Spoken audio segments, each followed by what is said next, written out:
اوپر بند کمرے میں آسیب ہے، اس لیے وہاں کوئی نہیں جاتا۔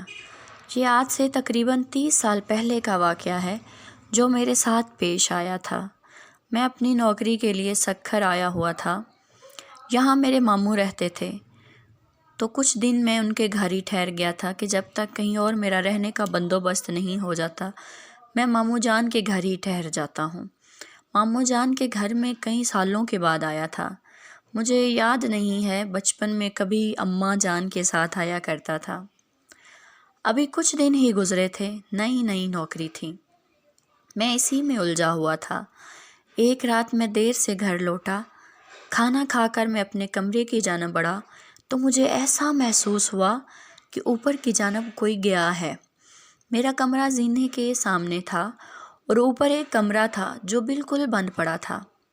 ماموں نے مجھے پہلے دن ہی وہاں جانے سے منع کیا تھا۔ کیوں منع کیا تھا اس کا مجھے نہیں تھا پتہ، اور انہوں نے وجہ بھی نہیں بتائی تھی۔ پھر میں نے ان سے پوچھا بھی نہیں کہ آپ کیوں مجھے منع کر رہے ہیں، اوپر کیوں نہیں جانا۔ میں نے ضروری نہیں سمجھا، اس لیے میں نے ان سے نہیں پوچھا۔ مگر میرے ذہن میں یہ خیال تھا کہ اس وقت کون گیا ہوگا اوپر۔ وہاں یہ سوچ کر میں اوپر چلا گیا۔ کمرے کے باہر پہنچا تھا کہ اندر سے مجھے کسی کے ہنسنے کی آواز آئی۔ دل بری طرح دھڑک رہا تھا۔ فطری تجسس کے باعث میں نے دروازہ کھول دیا، جو کہ مجھے نہیں کرنا چاہیے تھا۔ اندر تو کوئی بھی نہیں تھا۔ جب دروازہ کھولا میں نے نظر گھما کر چاروں جانب دیکھا۔ کمرہ عرصہ بند رہنے کی وجہ سے گردآلود ہو چکا تھا اور گندگی بھی کافی زیادہ جمع تھی۔ آوازوں کو اپنا وہم جان کر میں پلٹنے ہی لگا تھا کہ اچانک میری مہمانی نے مجھے پیچھے سے پکارا۔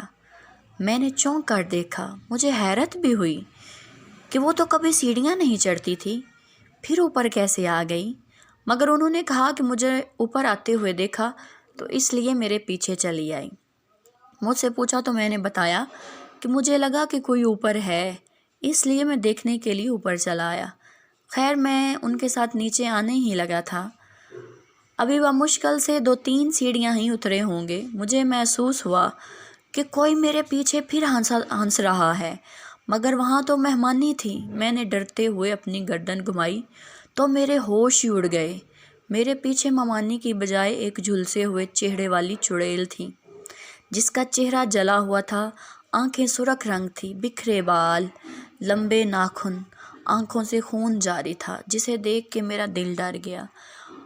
اس قدر خوفزدہ اور ڈراؤنی شکل والی لڑکی میں نے زندگی میں پہلے کبھی بھی نہیں دیکھی تھی۔ یہ تو ڈائن تھی جس کے الٹے پاؤں تھے۔ وہ اس طرح آرام سے چل رہی تھی اور میری طرف دیکھ رہی تھی۔ وہ آہستہ آہستہ میرے پاس آ رہی تھی اور مجھے اس سے ڈر لگ رہا تھا۔ میں اس قدر ڈر گیا تھا کہ میری آواز حلق میں ہی رہ گئی۔